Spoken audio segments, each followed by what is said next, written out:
Hi, everyone. Good evening and welcome to our wildfire preparation and recovery webinar. We will be getting started shortly.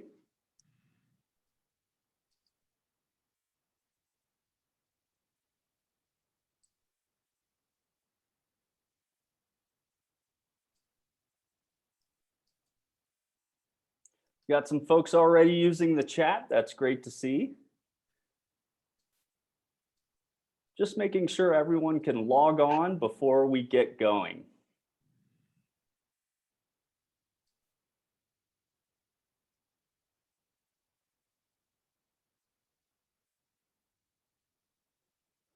All right. Hello and welcome everyone for joining us today at our wildfire preparation and recovery webinar.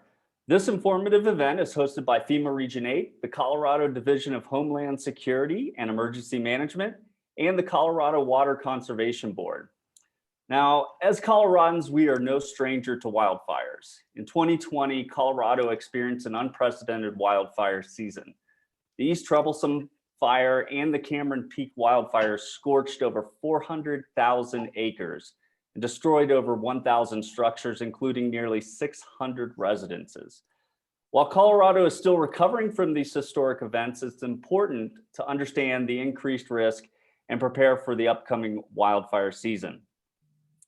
So tonight we're hosting the wildfire preparation and recovery webinar here virtually on Zoom. And I know we've all probably been on plenty of virtual gatherings over the last year, but I wanted to quickly highlight a couple of housekeeping items. First, for the benefit of everyone's audio experience, we have muted all participants' lines. We do have an American Sign Language interpreter helping us, as well as the option to show closed captions. As a participant, you can enable and view the closed captions options in the Zoom menu bar. So this evening we'll be covering a lot of interesting and useful material throughout the presentations. And you might have a question. So if you do have a question for the panelists regarding the content of the presentation, please type your question in the Q&A box. You can find it right there on the Zoom menu bar. If possible, please indicate which panelist or topic your question addresses. So please keep in mind whatever you put into the Q&A box will be viewable to the entire group. We have a question and answer session after the presentations, and we will address questions as time allows. To be respectful of everyone's time, we'll answer the questions in the order they are received and however many we can address within our hour time slot. So if you have questions beyond the content presented, or perhaps you have a more specific topic or individual circumstances you want to get addressed, we urge you to send an email to fema.r8.hmhelp@fema.dhs.gov. Don't worry, I will put that email address into the chat, and you can use that to send an email question anytime you like, and we'll make sure you have that information. Also, we will be recording this session and posting it online, making it available to anyone who registered. You can also share that link once it is posted.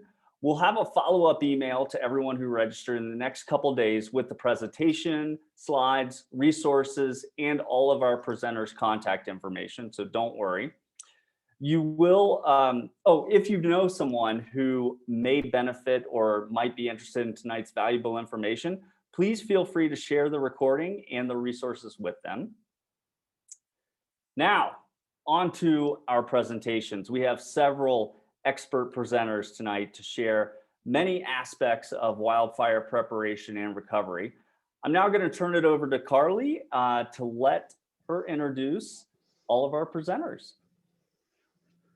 Hello, thank you, Sam. My name is Carly Quisenberry, and I am the Recovery Natural Resource Specialist for the State of Colorado's Office of Emergency Management. Thank you all for participating in the webinar today. We have a wonderful group of local speakers sharing their expertise on wildfire preparation and recovery. We hope you'll find some valuable information to guide your recovery process. To start, I'd like to acknowledge that there were many devastating fires across Colorado in 2020, and our hearts go out to those that suffered losses. Today, we will be discussing specifics on the Cameron Peak and East Troublesome, since they were the fires that were declared under the FEMA Major Disaster Declaration. That said, the majority of the information provided today is relevant to all communities across Colorado. I'd also like to highlight the upcoming April 26th deadline to apply for Small Business Administration Loan Program. If you are a primary homeowner, renter, nonprofit, or business within Grand, Larimer, Boulder, Gilpin, Clear Creek, Jackson, Root, Summit, or Eagle counties, and you sustained physical damages, please look into participating in this important federal program. Now I'd like to introduce our topics and our speakers for this webinar. Covering phases of recovery and Forest Service lands, we have Reagan Cloudman, the U.S. Forest Service Public Affairs Specialist with the Arapahoe and Roosevelt National Forest and Pawnee National Grasslands. Covering insurance, we have Carol Walker, the Executive Director of the Rocky Mountain Insurance Association. For rebuilding and permitting, we have Eric Freed, Chief Building Official and Damage Assessment Coordinator for Larimer County. Revegetation will be Jean Bakehouse, the State Resource Conservationist for the Natural Resource Conservation Service. Flood after fire and preparing for disaster will be Doug Mahan, the National Flood Insurance Program Community Assistance Coordinator with the Colorado Water Conservation Board. Large animal evacuation will be Reagan Adams, a veterinary specialist at CSU Extension. Investment in wildfire mitigation will be Jim Webster, the program coordinator for Wildfire Partners. Ongoing recovery and grants will be Patricia Gavelda, the Mitigation Section Planning Team Supervisor for the State of Colorado's Office of Emergency Management. Last topic will be other FEMA initiatives, which will be covered by Vince Meldrum, the President and CEO of EarthForce. I hope you enjoy the webinar, and now I will turn it over to Reagan Cloudman. Thank you. Thanks, Carly. Good evening, everyone. I hope everyone's had a good Wednesday. I'm just going to start off and talk a little bit about Cameron Peak and East Troublesome, and then get into a little bit about the recovery phases on National Forest System lands. So as everyone knows and was prepped early, 2020 was a rough year for wildfires, to say the least. On the Arapahoe and Roosevelt National Forest, we suffered 5 large wildfires. They burned at some level for over 100 days, and over 300,000 acres of National Forest System land was burned within all of these fires. And what we saw was that the weather, the wind, the drought conditions we've been in, the low fuel recovery and the humidities overnight caused major runs on a lot of fires. So the conditions were ripe, and we saw what can happen when they do. So we'll go to the next slide. So the Cameron Peak fire grew to be the largest wildfire in Colorado history. It started on August 13th and was called fully contained on December 2nd. This fire, for folks who don't know, was burning in Larimer County, and it started in the upper reaches of the Poudre Canyon. It was human caused, although the specifics are still under investigation. So we lost over 460 structures on this fire over the course of all of those days. And what was really interesting and different in this fire was that it made large runs. We had snow, which typically we're used to in Colorado putting out a fire, but instead we had large runs after that. That is just how dry things were and how impactful the winds were. And so when we look at recovery on wildfires, one of the things that we look at is the soil burn severity. That is how impacted the soils were from that fire. And the higher it is, the more risk to flooding and the bigger concerns about revegetation is in those fire footprints. So for the Cameron Peak fire, we saw that 36% of the burn area had a high to moderate burn severity. And we can talk a little bit about that a little bit more in a couple slides, but we'll move on to East Troublesome, which is thanks. So the East Troublesome fire burned in Grand County, jumped the Continental Divide through Rocky Mountain National Park, and started burning in Larimer County. Again, unprecedented conditions to have a fire jump the Continental Divide over the tundra. East Troublesome grew to be the second largest fire in Colorado history. It started on October 14th, and it was contained on November 30th. Over 580 structures were lost. And the soil burn severity for East Troublesome was similar high, but we saw 53% of that fire either in the high or moderate soil burn severity. So then we can move on to my last slide, which is where kind of the bulk of my information is. So there are really kind of three phases to recovery. The first one is fire suppression repair. So our firefighters are out there, they're using hand tools or they're using heavy equipment to build fire line, whether it's hand line or machine line. And now there's all that line out there on the landscape, as well as trees that had to be cut to create those lines. So firefighters have to go in and they have to repair that work that was done on the landscape, so that dozer lines don't become new roads through the forest where we don't want them. And so that mitigation work, those trees can be dealt with and not just left on the landscape. So we were fortunate, we were able to start some of that suppression repair work before the snow came too thick to finish the work, but there's still a lot of work left. So anticipate that on East Troublesome and Cameron Peak, that there will be fire suppression repair work going through the spring as soon as snow starts to melt, into the summer and maybe even fall. There are hundreds of miles of lines out there that need to be repaired. So the second step is our burn area emergency response. People typically hear that just called BEAR. And what BEAR is a team of specialists that come together, some from the forest, some from off, depending on workforce and priorities. They come together and they do kind of a rapid analysis of the burn and its impacts on National Forest System lands to public safety and Forest Service infrastructure. And one of the things that comes out of this is that soil burn severity map, where we get those percentages of what the soil burn severity was in various areas. That map helps tell us things about what could happen after the fire.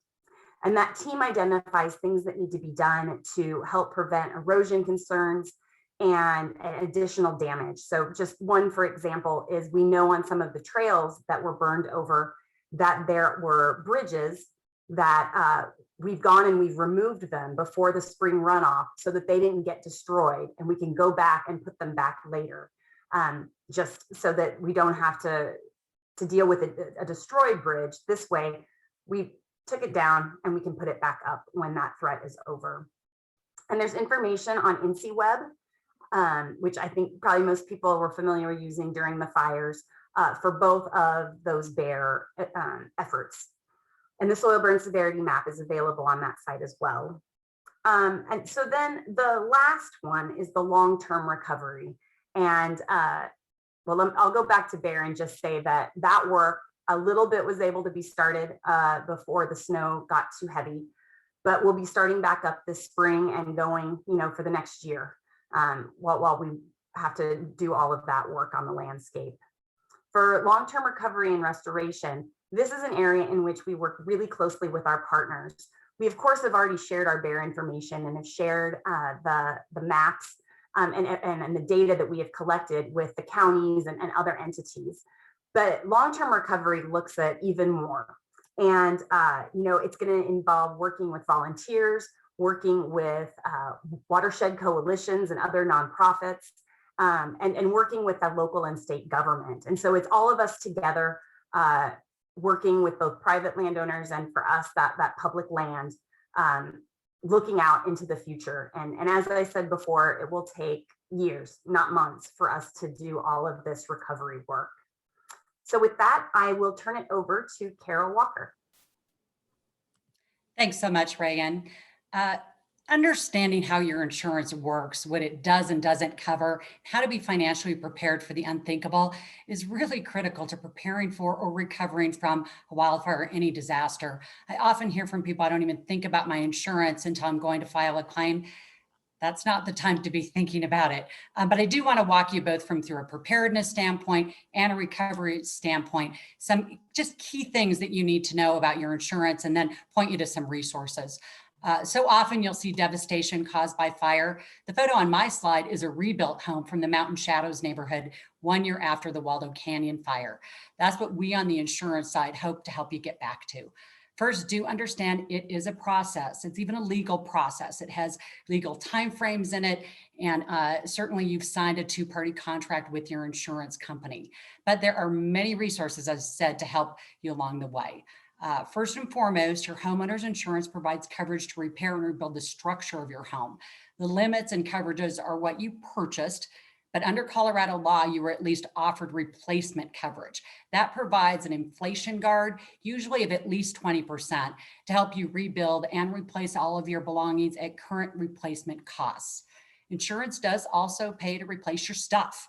Hopefully you had an important documentation or a home inventory of your personal belongings. Unfortunately, we know that many people don't do that, but your adjuster will work with you to recreate that. On the preparedness side, that is one of the most critical things you can do, is to create that home inventory. Under Colorado law, you do have up to 1 year to submit that inventory, and you can collect 30% of the total value up front. We do encourage you, though, to complete that inventory because you want full replacement for all those personal belongings.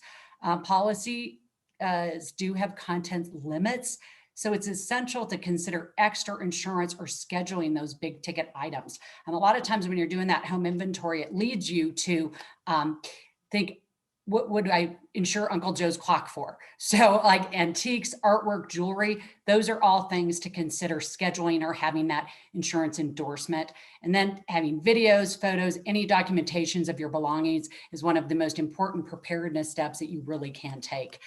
You also have a certain amount of money for out-of-pocket expenses to live elsewhere while your home is uninhabitable, or even when you're evacuated. In insurance lingo, it's called ALE. Insurers are required to provide 12 months and offer up to 2 years, but policies can vary depending on your purchasing decisions. So it's important to check and see what your limits are.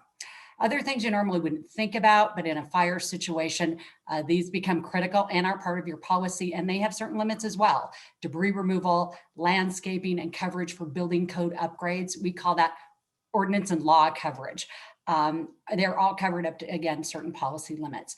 We know this can all be confusing, and I'm just scratching the surface, but your insurance adjuster will work with you, and a reputable contractor. Hopefully you're making sure you're checking out that contractor to create what we call a scope of work with payments and timeframes.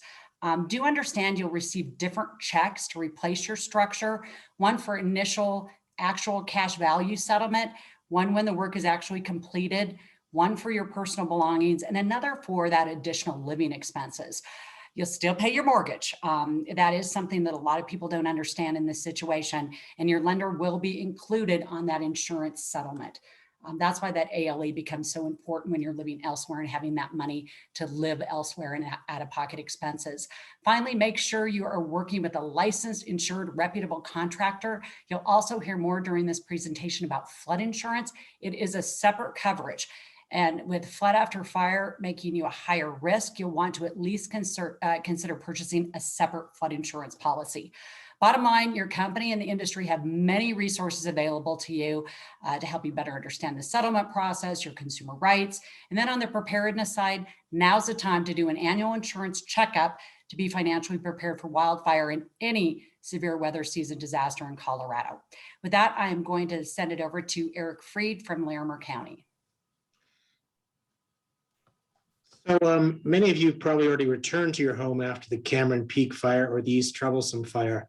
But if you haven't, or even if you have, my advice is, first of all, bring a friend or two for two reasons. One, it's emotionally wrenching to witness the devastation and loss.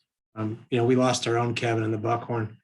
Number two, the site you're returning to is a hazardous site. Now it's overwintered, so it's probably not as hazardous as it was, but one big hazard is standing dead trees that were burned out in a fire, but are still standing. They can come down in a high wind. So you definitely want to keep an ear on that, an eye on that, and have a spotter with you. There could be downed power lines. Remember that everything that burned is now hazardous chemicals that you may be breathing in. There are ash pits. You want to follow public health guidelines on mask wearing. You want to be careful. There's going to be a lot of broken glass, metal, wood, plastic, stone, a lot of jagged things. So you definitely want to wear gloves. And when you're doing the debris removal, you want to definitely check with your local public health department and solid waste and find out what the rules are on debris removal. Can they take it at your local landfill? Do you have to treat it as asbestos containing, et cetera? So then let's say you get the debris cleaned up. The next step is permitting and rebuilding the home. Assuming you want to rebuild, assuming you can emotionally, financially, that your insurance losses were covered, you want to check with your local planning, building, and engineering departments. You want to make sure if you're in a floodplain, as some of our burned houses down near the Poudre River are, what are the rules about rebuilding in a floodplain? Can you rebuild at all? Do you have to elevate? What are the rules on permitting? What building code are you under? Typically in Larimer County, you have to build your new structure to the current code. You can't rebuild under the old code. Can you replace non-conforming buildings? You want to check with your planning department on that. You may have had 2 houses on the property which were built before the codes came into effect. Maybe 2 houses were allowed. Now maybe only 1 is allowed. So you're wanting to reestablish a non-conforming use, find out what the setbacks are. In terms of the building codes themselves, where we are in the Cameron Peak Fire, that whole area is in a high wind area. So the wind speeds you have to design to exceed what's allowed prescriptively in the residential code. That means you have to hire an engineer to design the structural part of your building. Obviously, it's also in what was the wildfire hazard area, but now most of the trees are gone, so those rules probably won't apply. In Larimer County, we do have a building permit fee reduction if you were a fire survivor, and we will fast track plan review if you're replacing a primary home, not a secondary home or another building, but for a primary home. You can always check with us, go to larimer.org/building and look at what our rules are. If you're in a different county or city, again, check with your local permitting department. They'll have all the answers for you. They'll probably be happy to meet with you and walk you through it. Number 3, finding a contractor. You want to be careful about that. You don't want to fall for the fly-by-night contractors. If someone comes to you and says, hey, I was in the neighborhood, I was talking to your neighbor and he suggested I talk to you, I can give you a great price. That's a red flag. In Larimer County, contractors have to be licensed by the county.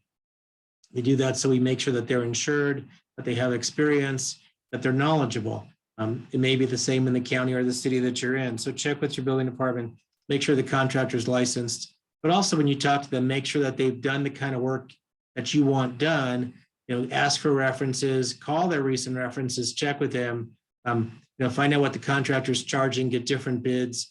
And one final thing is never pay the whole cost up front, because once you've paid them, they can walk away, and it does happen, sadly. But you want to make sure they get building permits. You want to pay them as they go along. And I would say don't make your final payment, not when they say the work is done, but when the building inspector says the work is done, because there may be corrections required. So those are some general guidelines that'll hopefully help you out. Again, you can check our website, check with your local agency, and get all the answers you need. Next, I'm going to turn it over to Gene Bakehouse from the Natural Resources Conservation Service, talk about revegetation. Good evening, everybody. I'm here to discuss, revegetation after the fire. When you look at revegetation, there's a couple things you need to consider before you get started. The first thing you need to look at is that burn severity. It's going to determine what kind of work needs to be done, whether what you have out there already is going to regrow. And if it is a severe burn, you're probably going to have to do something. If it was in a moderate burn area, it may or may not need something. It just depends upon whether you're in a pine needle area or if you're in an open meadow or things like that. The needles, you'll probably have to do something because of the waxy coating that comes from the needles, and that creates that hydrophobic layer. And if you're in a low burn severity area, then you're probably not going to have to do anything, and the vegetation that was there will probably come back fairly rapidly. Usually, when you're looking at that hydrophobic layer, that's a layer that is created from the high heat of the burn, and the soils get to the point where they just shed the water, and they can actually create more of a flooding hazard because the water tends to run off quicker. So you need to be cognizant of that so that you can potentially break that layer down. I've seen people out there with just a rake trying to get through that layer. That's a lot of work, a lot of hand labor, but it can be done. People have been out there using an ATV with just a little tiller rake behind it. That's another option. Something else that really works real well is if you do have a lot of logs on your property, a lot of dead trees or trees that were burned, is doing a salvage logging operation. That kind of goes through there, breaks up that crust. And if you did happen to see it ahead of time, it actually puts that seed into the ground so that it actually will germinate quicker, grow faster, and give you the cover to protect yourself from that erosion hazard that may come from that. Like I said, in the low burn severity areas, grasses, if they're there, will grow back fairly quickly. Trees, maybe not. Shrubs, it depends upon how badly they're burned. So when you're going forward on this, and you decide to reseed, you'll need to determine what kind of soils you have out there. Do you have a sandy soil? Is it silty? Is it clay? Or is it granitic material? More often than not, when you get into some of these mountainous areas, you end up in that granitic soils. So, and the reason you need to determine this is because not all plants grow in all soils. And then you also need to determine what kind of plants are you going to put out there. Do you want to reseed grasses? They're probably going to be the quickest to get to grow, and they're going to be the cheapest to get to grow. So that's the quick option. If you want to try and replant shrubs and trees, that's a longer term commitment and it's going to be more costly. So once you determine the plants type or the type of plants you're going to use, then you need to determine what species or what cultivar you're going to use for that. Normally, we like to use species or cultivars that were locally collected, but in a condition where it was just burned, it's really tough to do unless you plan to head for a fire, which nobody ever does. So then we go to selecting native species that were produced from seed sources within about a 250-mile radius of where you're at. Those native species are adapted to the site. They're actually going to be your best bet for things. But if you're looking for a last chance or last choice and the native species that you want are not available, you can look at what we call introduced grasses. Introduced grasses are going to grow quick. They're going to get up and establish. But the problem is they can actually overtake any of the native species that would be out there and be more of a problem area for potential burns in the future. So be very cautious if you select a introduced grass species. And remember that there may be an existing seed source out there, and it just needs to have sort of a nice soft rain on it, a little breakup of that crusted area that's out there. So consider those things before you go out and spend too much money. The one thing that you need to also be aware of is that the NRCS right now is working with a number of sponsors to work on fire rehab, to do stabilization work in both the East Troublesome area. Right there, we're working with Northern Water and Grand County to work on some rehabilitation that's going to include seeding, mulching, doing diversions, grade stabilization structures, water stabilization, things like that, and anything to protect that water source and to avoid the erosion. In the Cameron Peak area, we're working with the cities of Greeley and Larimer County to kind of do a lot of the same type of things, trying to come up with ideas to reduce that erosion problem and to get the rehabilitation started as soon as we can. So that's where I'm going to end. And next up is going to be Doug Mahan. Thank you, Gene. Good evening, everybody, and thank you for joining us. As Reagan and Gene mentioned, wildfires dramatically change the landscape and ground conditions, which can lead to a higher risk of flooding, and floods are often the last thing people think about after a wildfire. But these wildfires significantly increase the risk of flood, particularly in areas that are not historically prone to flooding. The image on your screen now shows how floods can result from a burn scar. Natural unburned vegetation and soil normally act as a sponge when it rains. However, the heat from a fire can bake the ground, creating a surface that will not absorb water and can increase the speed with which water flows down the slope. These flooding events are generally more severe as it takes far less rain to produce a flow of water or a mud flow. It's also important to understand that these heightened risks will remain until vegetation is restored and the watershed is stabilized. This can take upwards of 10 years. Earlier in the week, we hosted 2 flood after fire specific webinars, which will be available online soon. If you would like more information on flood after fire and flood insurance, I encourage you to view one of these videos. Next slide, please. Colorado is no stranger to natural disasters such as blizzards, tornadoes, floods, and fires. Coloradans live with a myriad of potential disasters, and preparation is the key to recovery. Understanding the specific hazards and how your property may be vulnerable, in this case of fires, bear maps, as mentioned by Reagan Cloudman in her presentation, is one of these ways to prepare. The image you see on this slide is the result of a bear team's work, and the different colors indicate the different severity of the fire. You want to be proactive in mitigating hazard risks and decreasing potential impact. So thin wildfire fuel from around your homes and businesses, remove debris, elevate or flood proof whenever feasible. You also want to be ready and to make a plan. Have a family emergency communication plan. Know how to contact, whether by phone, text, or social media. Know where to meet your family and your friends in case of an emergency. You want to plan for evacuation and also for shelter-in-place contingencies. Put together a to-go bag or a kit. You want to have food, water, medication, cash, important documents, extra clothing, flashlight, batteries, and other things that are necessary. Create one for each family member and ensure that they are readily accessible. In case of an evacuation, you want to grab your go bags. Remember to keep sufficient fuel in the vehicles. A minimum of about half a tank is always good. And know the local community emergency plan, including evacuation routes and the location of emergency services, hospitals, and shelters. Your community may be caught by surprise by a disaster, or evacuation routes may be inaccessible, in which case you may need to shelter in place.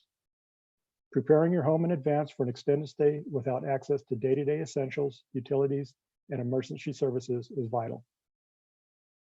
You also want to stay informed, so please sign up for emergency alerts or reverse 911 services in your community and pay attention to the weather forecasts.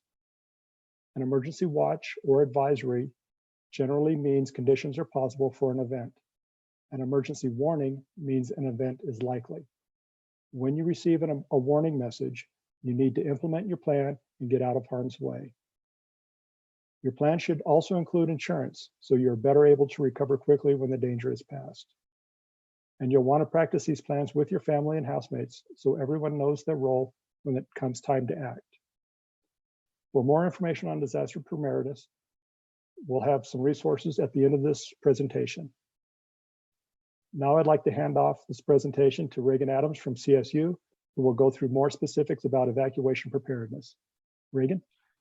Thank you very much, Doug. You did a wonderful job. Thank you. There are 5 issues to prioritize when preparing your large animals for evacuations in disasters.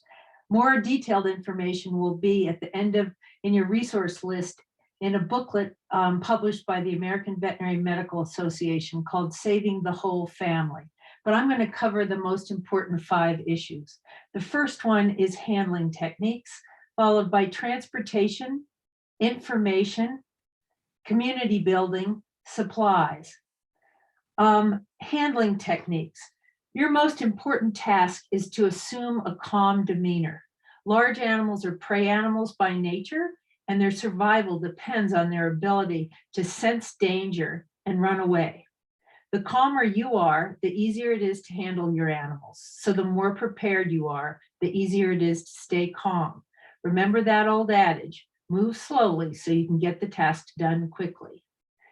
Transportation. Be able to move your animals in one trip if evacuation is necessary.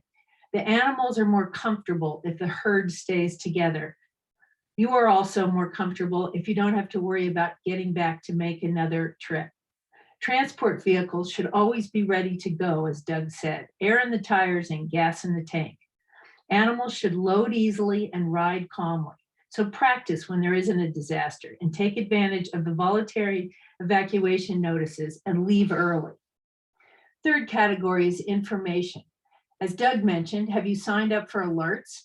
And do you have a backup if your cell phone does not work? NOAA radios are a cheap, good investment for a battery-driven radio that will have continual weather information and some emergency alerts. Are your animals identified? Microchipped, ear tagged, branded, lip tattooed?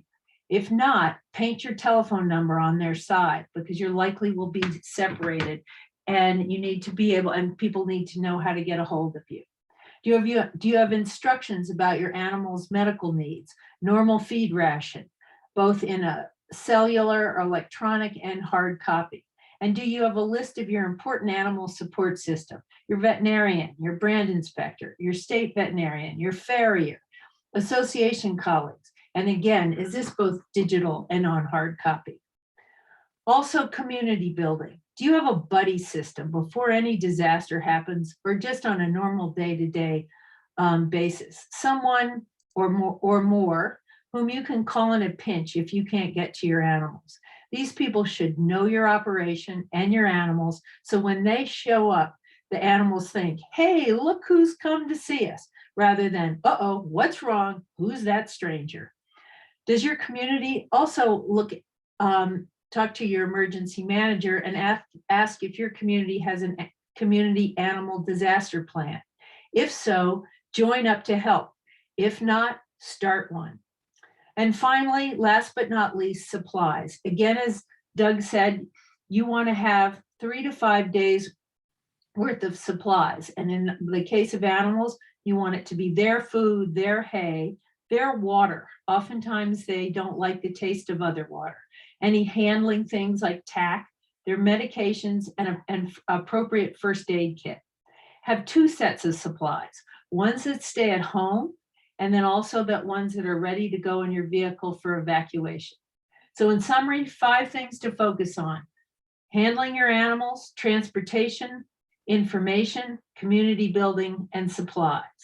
And with that, I'll turn it over to Jim Webster. Thanks, Reagan. Good evening, everybody.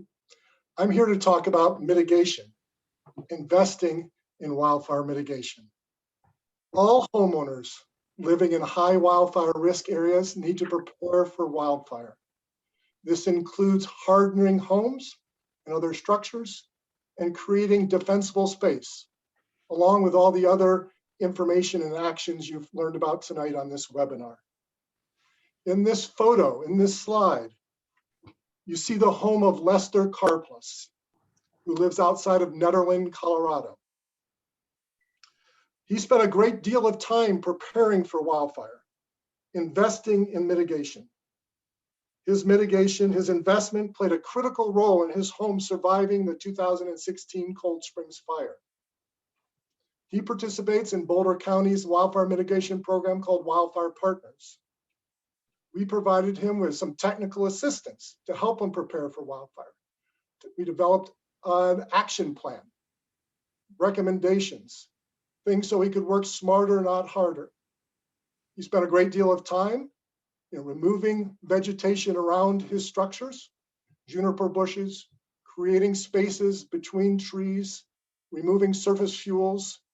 And you can see by the picture, it's not a clear cut. Some people think mitigation is clear cutting all trees around structures. That's not the case. We're looking at the vegetation and the risk and developing a specific plan for that specific property. So, one thing to think about in terms of creating space and defensible space, so homes are not ignited by direct flame contact. The other thing we think about is embers. Embers, embers, embers. That's the message. Most homes are destroyed by embers, and embers can travel a great distance and ignite homes. So that's why mitigation, we start with the structure, and we're looking at hardening that structure so embers do not enter the home. So screening vents and hardening that structure. So a great deal of work in terms of creating defensible space and hardening structures. And the message is that mitigation is not easy. I don't want to mislead people to saying, it's a simple task, push a button and we'll be fine. It's work, it can be challenging, and there's technical aspects. That's why we encourage folks, if you're investing a lot of time and money, to get technical assistance. And this can be a challenge because in different communities, different organizations provide that assistance. So if you're in Boulder County, where I work, the county provides that technical assistance. Eagle County, other places, you can get that assistance from a county. In some places, it's the fire districts. So Elk Creek Fire District and other fire districts can provide this technical assistance. The Colorado State Forest Service is a great organization providing technical assistance to homeowners to prepare for wildfire. It might be your HOA or a FireWise community. So there's a number of different sources for technical assistance. It could be, an independent consulting forester. FACO, which is the Colorado's fire adapted nonprofit network. Fire Adapted Colorado, FACO, is creating a directory of resources. So it's not available yet, but there'll be resources to help you find the technical assistance so you can invest wisely in your wildfire mitigation. I will also remind people that mitigation is not a one-time effort. It requires ongoing intensive efforts over time. As long as you're in the home, you're going to continue that mitigation. Trees grow, pine needles accumulate. So mitigation is an ongoing investment. The other thing is that working with your community as well as on your individual property, working with your neighbors and communities, FireWise communities, working with neighbors to prepare for wildfires, another part of investing in wildfire mitigation. We've been working now in Boulder County 8 years in our Wildfire Partners program. We've got 2,500 participants who are joined in that effort. In addition to those technical assistance plans, we have a certification process with the yard sign for people who complete their action. We've got over 40 partners, including the insurance industry, that we work together with in this program. So if you want to learn more about Wildfire Partners, you can visit our website at wildfirepartners.org. So now I'm going to turn it over to Patricia Gavelda with the Colorado Division of Homeland Security and Emergency Management to talk about funding, because in addition to technical assistance, financial assistance can be a big part of investing in wildfire mitigation. Patricia? Thank you, Jim, and thanks everybody for joining us. As you saw through Jim's presentation, we know that mitigation works. Every dollar invested returns a yield of $3 to $6. From approximately 2005 to 2021, FEMA, the state, and locals have invested over $16 million in wildfire mitigation efforts to include defensible space, fuels reduction, and ignition-resistant communities. These two photos here, before and after, are a great example of successful mitigation and potential losses avoided. In June 2012, the Waldo Canyon fire in Colorado Springs destroyed 347 homes with an insured losses value of about $500 million due to some prior mitigation efforts in the Solitude Park area that was adjacent to the community of Cedar Heights. The neighborhood was saved. So the Waldo Canyon losses avoided from that fire in the Cedar Heights community was estimated at $75 million. These efforts also allowed 250 families to safely return to their homes after the fire. So we do know that mitigation works, and it's well worth the investment in time and funds. Next slide, please. In response to the wildfires that affected Northern Colorado last year, the United States Small Business Administration, or SBA, is offering low interest loans, low interest disaster loans to non-farm businesses of all sizes, private nonprofits, homeowners, and renters in the impacted and the contiguous counties of Grand, Boulder, Clear Creek, Eagle, Gilpin, Jackson, Larimer, Routt, and Summit. The SBA has set up a virtual disaster loan outreach center, and it's open Monday through Friday from 8 a.m. to 8 p.m. Eastern Standard Time. We will provide the specific emails and phone numbers and online application information and assistance for you on our resource page. But as Carly had mentioned, the deadline for applying for the SBA disaster loans are this Monday, April 26th. Also, on January 15th of 2021, the president set forth a major disaster declaration for Grand and Larimer counties for public assistance and hazard mitigation. Through this presidential disaster declaration, FEMA provides grants through the public assistance program to state and local governments to restore public infrastructure such as roads and bridges and utility lines that were impacted, damaged, destroyed by the disaster. FEMA and the state also are offering hazard mitigation grants to local governments and private nonprofit entities. These are for longer term projects, again, such as wildfire fuels reduction, defensible space, things like that, around homes that will help to reduce the risk of future losses. These projects usually take about a year or two after the declaration to be awarded. And for the hazard mitigation post-fire grant program and the hazard mitigation program, of which we are receiving funding, it's estimated at about $7 million for the hazard mitigation measures right now. A lot of local initiatives and local recovery projects and efforts are ongoing in Larimer and Grand counties, and I would urge folks to contact their emergency managers for more information on that and those recovery efforts. And then this snapshot is just an example of some of the funds that have been spent here in Colorado for wildfire mitigation efforts, flooding, landslides, so slope stabilization. So these are just some examples of some of the projects that were funded and some of those totals that we had mentioned earlier. And so I will turn the next presentation over to Vince. Thank you, Patricia, and thanks to everyone who has spoken tonight. As you know, as you've heard, excuse me, there are a lot of fantastic programs out there to help you mitigate and prepare as well as recover from fire disasters and such. And I'm actually here to talk to you about some other innovative programs that FEMA and other agencies are involved in one program in particular. But suffice it to say, there are a lot of different programs out there that are designed to increase community engagement and community education about these efforts and about the tools that are available to you. The one in particular that I'm here to talk to you about is it's a great pleasure to me because it's a partnership between my organization, which is called Earth Force, and FEMA and several local organizations in Colorado.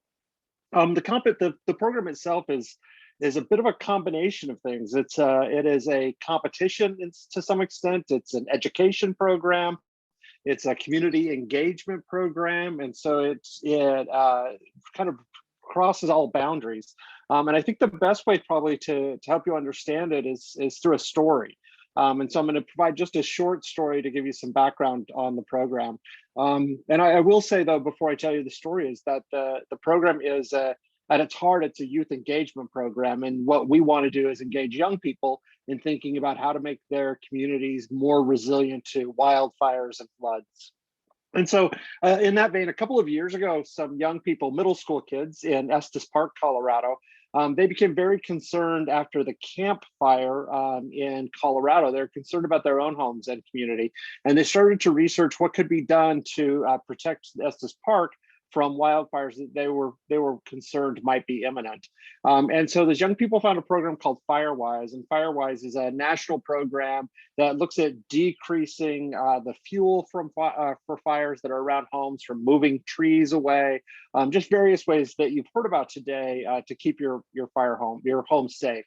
And so those kids, they decided what they would do that year is that they would go ahead and communicate and try to educate the community around them about the Firewise programs and ways that the programs could be implemented in their community. They built a really cool little diorama map, and it had buildings on it, and they started fires around it to see which of those houses, you know, how many trees around it would create a fire in a home and which wouldn't. And they used that as a demonstration at a music festival.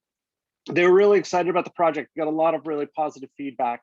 And so the second year they came back and they said, we want to keep working on this issue. It's an important issue to us, but we want to expand out from what we're doing. And so they developed a demonstration project where the young people actually went out to a couple of homes in the area. They did an analysis with a local fire expert, and then they actually removed brush and trees and such from that homeowner's yard so as to protect the area. And they filmed all of it, and they were creating a case study that they were going to use to inform the community around them. And as they were going out to start making these presentations, the country was hit by the pandemic that we're still battling our way through now.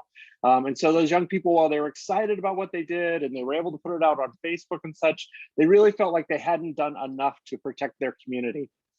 So this year, those young people came back together, and they looked at the issues in their community again. They decided that there were still some fire issues. There had been a close call with a wildfire last fall. And so now they are working with the city planning and city councilors and such to improve the local ordinances around planting and such around your buildings, but also to just inform the public and get people to better understand how their own actions can impact the likelihood that their home or community survives a fire.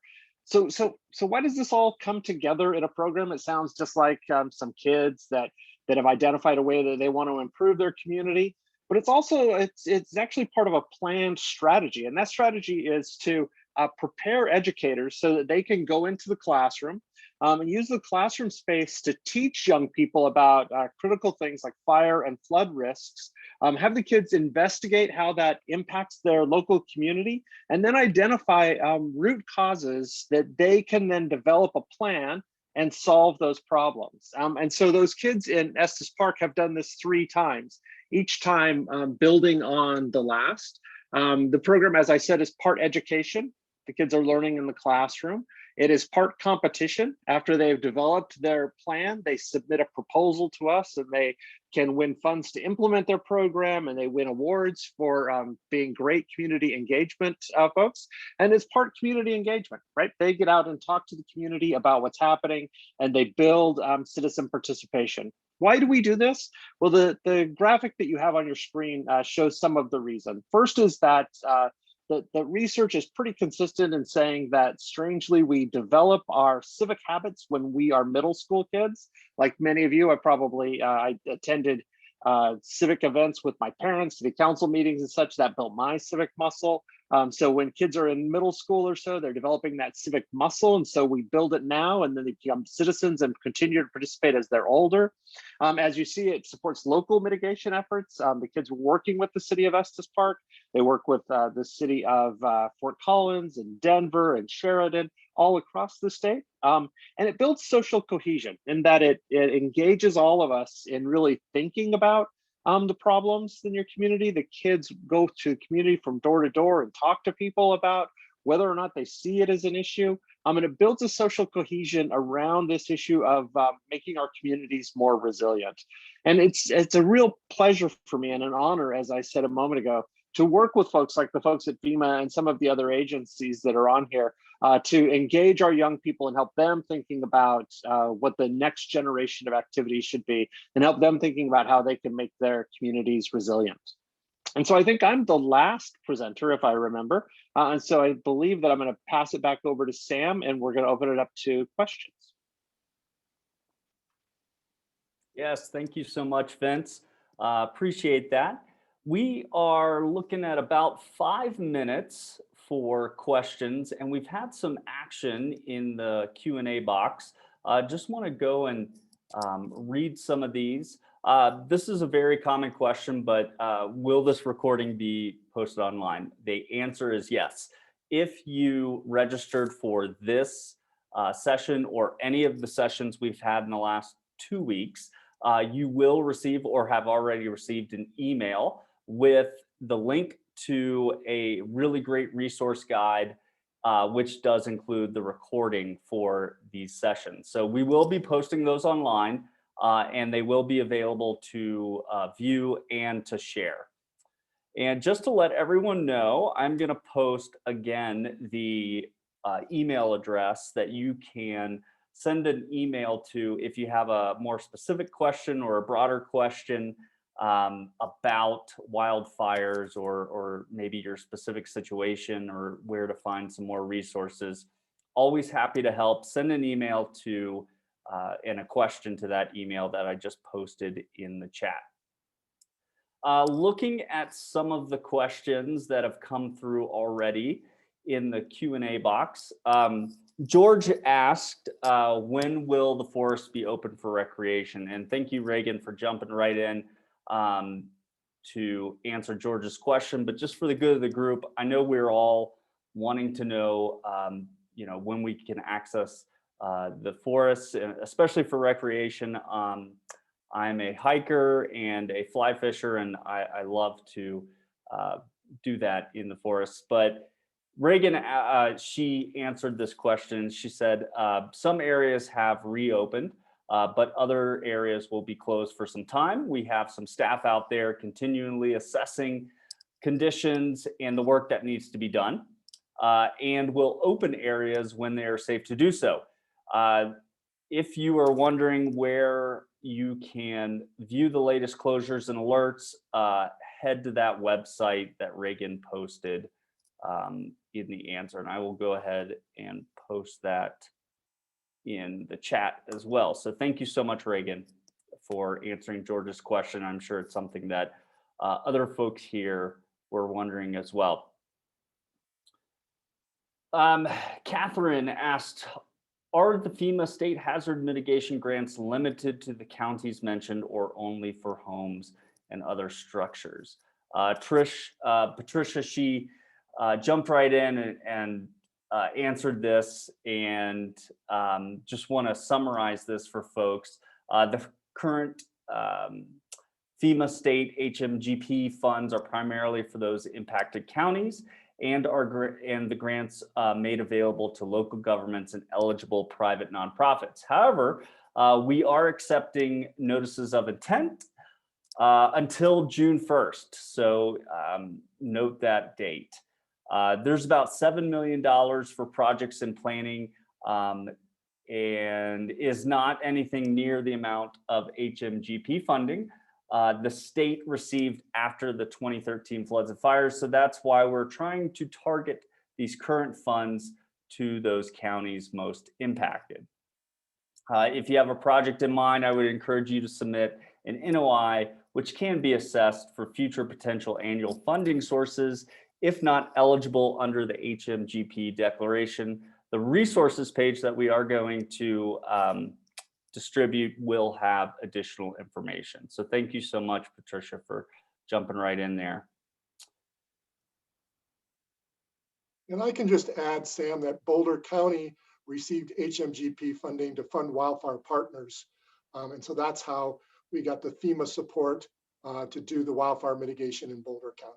So we have a great example there of FEMA funding post-disaster funding mitigation work. Awesome. Thanks so much, Jim.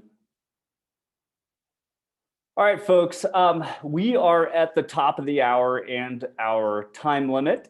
So we are going to be signing off, but we do have all these questions recorded, and we will be getting back to you if the question has not been answered already.